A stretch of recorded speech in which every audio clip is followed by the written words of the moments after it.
Di sini saya ingin menyambung episode sebelumnya, episode kemarin gitu ya, tentang jangan keluar dari zona nyaman. Saya akan jelaskan kenapa kita lebih baik tidak keluar dari bubble kita atau zona nyaman kita di sini gitu ya. Selamat datang di Siniar Bahagia ala Stoik, menciptakan pendapat untuk bahagia. Bersama saya Jason Herlambang. Siniar ini saya buat untuk menemani kamu yang sedang berlatih mempraktekkan ajaran Stoikisme. Saya akan membagikan pengalaman bagaimana menerapkan ajaran Stoikisme di dalam kehidupan sehari-hari. Dan ini adalah episode hari ini. Selamat mendengarkan. Di dalam episode ini saya ingin menjelaskan kepada kamu atau mengobrol dengan kamu tentang jangan keluar dari zona nyaman gitu ya. Kan judul dari pencarian hidup manusia itu kan ingin bahagia ya. Makanya mungkin kamu juga kesini gitu ya, karena melihat bahagia ala stoik. Dan saya juga dulu kan mempelajari stoicisme itu karena ingin bahagia gitu ya, ingin hidup bahagia ya. Dan tidak ada orang yang ingin hidup susah kan. Lalu kenapa kita harus keluar dari zona nyaman kita gitu ya? Kenapa harus mengejar passion gitu ya? Kenapa kita harus mencari apa yang menurut kita itu menantang gitu ya? Dan langkah pertama itu ya kamu harus tahu apa yang kamu inginkan gitu ya. Apa yang kamu inginkan di dalam hidup kamu, atau apa yang tidak kamu inginkan di dalam hidup kamu gitu ya. Dan kita ambil contoh, kenapa saya bilang tidak usah keluar dari zona nyaman. Saya mau lihat atau saya ingin menjelaskan dulu tentang tentu saja sejarah stoicisme gitu ya. Kita bisa lihat gitu ya dari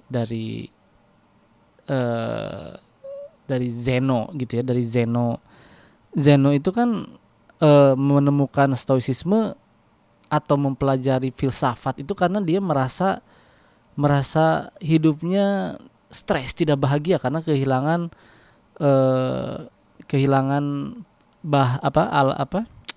barang-barang dagangannya gitu. Lalu dia melihat dia pergi ke sebuah toko buku, membaca buku filsafat, dan kenapa orang-orang itu bisa bijak gitu ya. Dan dia juga menginginkan hidupnya menjadi seperti orang-orang yang bijak di dalam buku tersebut. Maka dia belajar untuk menjadi seorang filsuf gitu ya. Dan setelah itu dia menemukan kenyamanannya di dalam dunia filsafat tersebut. Dan tentu saja dia melakukan hal yang menurut dia nyaman itu sampai akhir hidupnya gitu ya. Dan dia tidak mau lagi melakukan apa yang menurut dia mungkin tidak nyaman untuk dilakukan. Karena ya memang untuk apa gitu, karena tidak membawa kebahagiaan gitu ya. Lalu kita lihat Epictetus. Epictetus itu adalah seorang budak yang kita tahu zaman dulu itu budak tidak bisa melakukan apa-apa. Dan Epictetus itu belajar untuk mengikuti apa yang semesta takdirkan gitu ya. Jadi Epictetus itu mempraktekkan stoicisme agar dia merasa nyaman dalam hidupnya. Dan sebagai seorang budak pada zaman dulu, itu adalah sebuah etika yang harus dijaga dan harus diikuti gitu ya. Zaman dulu itu memiliki budak atau menjadi budak itu bukan sesuatu hal yang aneh. Dan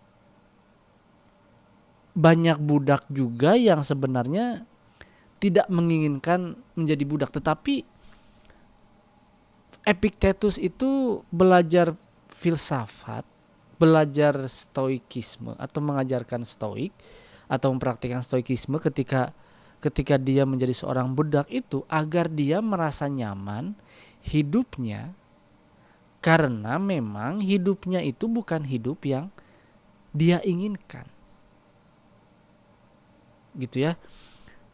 Dan dia juga secara tidak langsung mengingatkan dirinya untuk tidak melawan etika dengan kabur, dengan marah atau bahkan membunuh majikannya, tidak, tetapi dia mengingatkan kepada dirinya setiap hari bahwa kesulitan itu hanya berada di dalam pikirannya saja gitu, di dalam opininya saja, di dalam judgementnya saja gitu ya. Dan itu yang kita praktekkan sekarang gitu ya. Dan jelas-jelas dalam bukunya Enchiridion gitu ya, Epictetus mengajarkan kita bahwa tugas kita itu sebagai manusia hanya dua atau mungkin hanya satu. Memisahkan apa yang berada di dalam kendali dan memisahkan apa yang berada di dalam kendali. Saya ulang lagi ya, takut salah tadi. Memisahkan hal-hal yang berada di luar kendali dan memisahkan hal-hal yang berada di dalam kendali. Gitu ya. Jadi menjadi budak itu adalah sesuatu hal yang berada di luar kendali dia. Tentu saja bukan hal yang terindah atau hal yang diinginkan banyak orang, tetapi dia bisa bahagia dengan apa yang dia tidak inginkan dengan hidupnya gitu ya. Jadi ya itu adalah zona nyamannya dia, menjadi budak, mengikuti apa yang majikannya lakukan, katakan gitu ya, melakukan apa yang majikannya katakan, lalu ya bersabar saja gitu. Harus merasa nyaman di dalam ketidaknyamanan. Toh itu adalah sebuah hal yang sudah ditakdirkan untuk hidupnya. Itu adalah sebuah hal yang sudah ditakdirkan oleh semesta, oleh nature gitu ya, oleh Tuhan, apapun yang kamu ingin sebut gitu ya. Itu adalah takdir yang harus kita terima gitu ya. Dan ya sudah, kamu harus merasa nyaman dengan hal-hal yang tidak kamu inginkan dan lakukan sesuatu hal tersebut setiap hari dengan bahagia. Dengan cara apa? Dengan cara ya mengendalikan apa yang kamu bisa kendalikan, yaitu judgment atau pendapat atau ya judgment itu kayak menghakimi sebuah keadaan gitu ya. Jadi ya judgment cari aja di di kamus gitu ya. Dan yang paling secara garis besar itu judgment, opinion itu adalah pendapat gitu ya, pendapat di dalam kepala kita. Lalu bisa kita lihat satu lagi, si Seneca gitu ya. Seneca itu adalah seorang politikus yang bisa dibilang dia itu politikus hebat, penulis yang ulung, lalu filsuf yang juga salah satunya terkenal sampai sekarang gitu ya, bukan hanya di dunia stoikisme tetapi di dalam dunia filsafat secara keseluruhan gitu ya. Dan dia itu adalah seorang politikus dan juga berasal dari keluarga kaya, dan tentu saja dia pintar. Tetapi hidupnya itu naik turun gitu ya, dari mulai jadi mahasiswa, lalu menjadi politikus, lalu diasingkan selama 7 tahun, kalau nggak salah 7 tahun sampai 8 tahun gitu ya, lalu dibebaskan, diasingkan lagi, lalu akhirnya dibebaskan lagi dan menjadi menjadi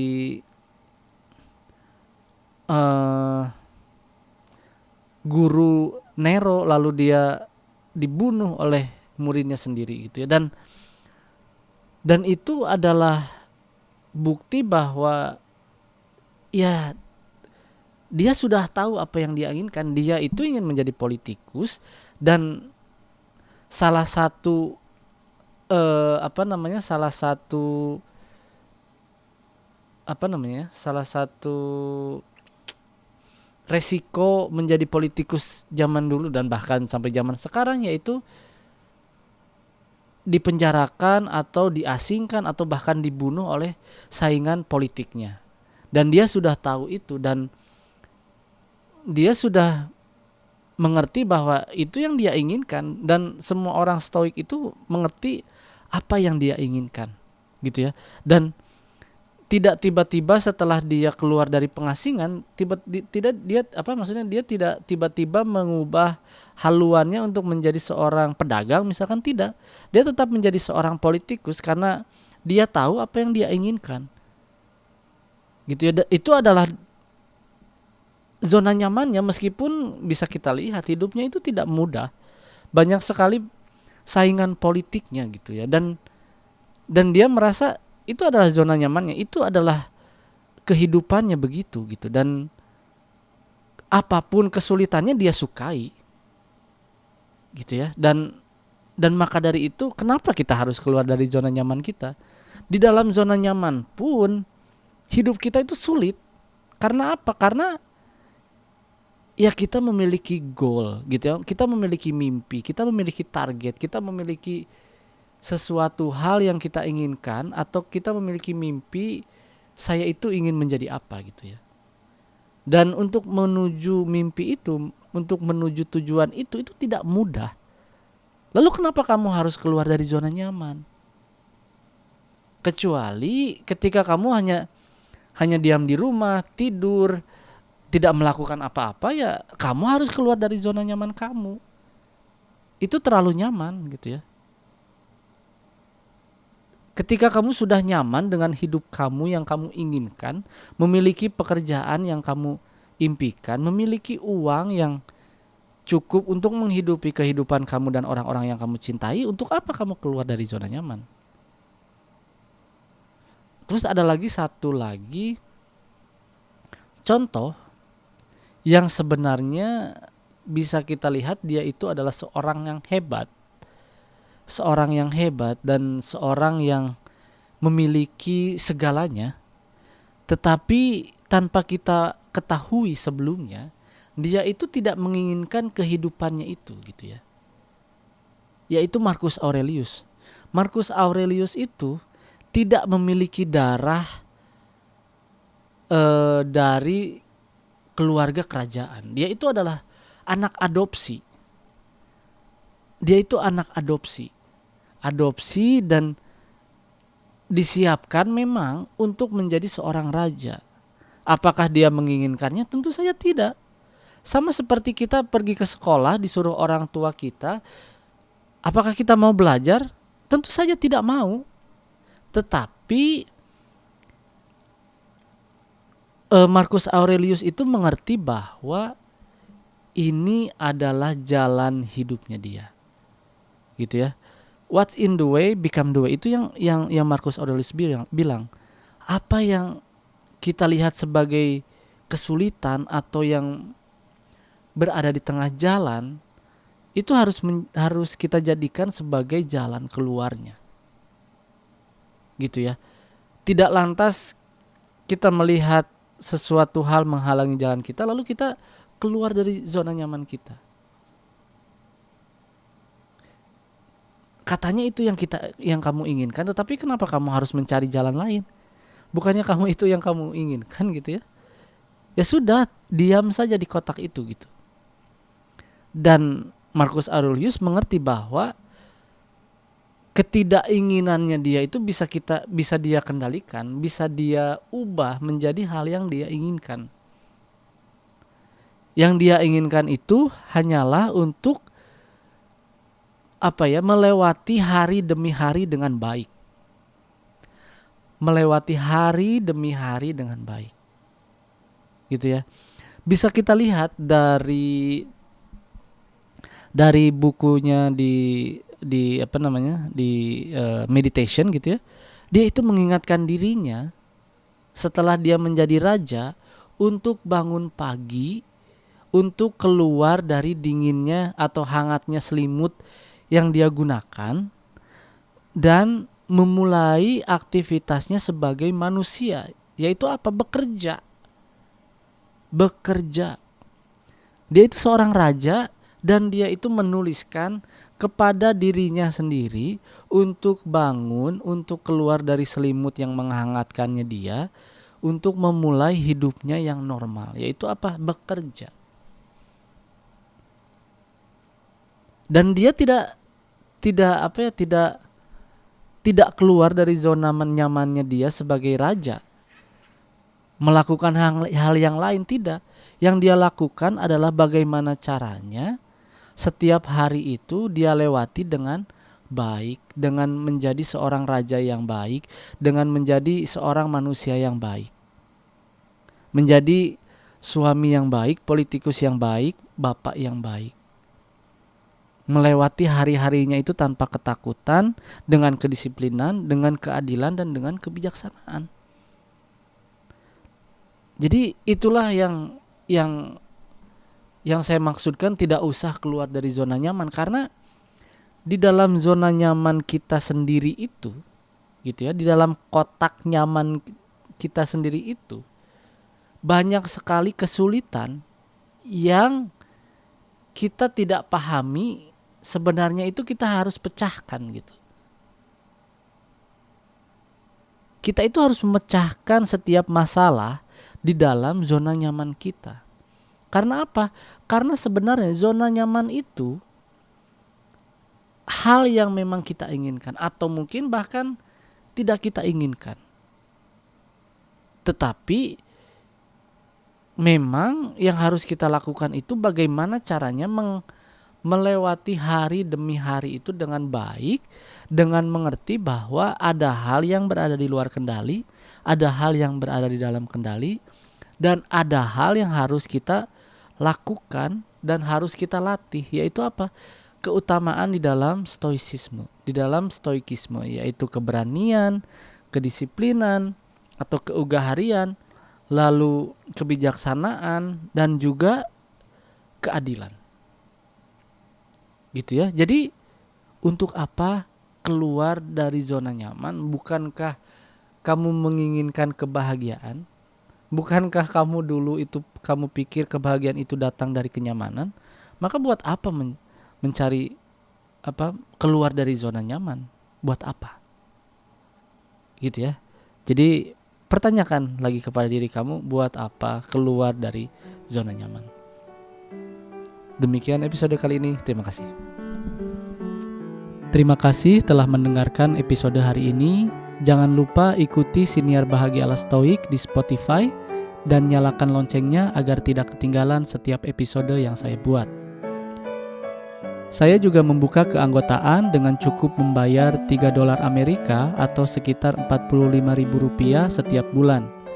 Dan kamu bisa mendengarkan episode Memaknai Hidup Bahagia ala Stoik yang berisi cerita saya selama seminggu dari jurnal pribadi saya. Jangan lupa juga untuk ikuti dan berlangganan @Bahagia ala Stoik di semua kanal media sosial, TikTok, Instagram, dan YouTube. Sekali lagi saya ucapkan terima kasih. Sampai jumpa di episode berikutnya.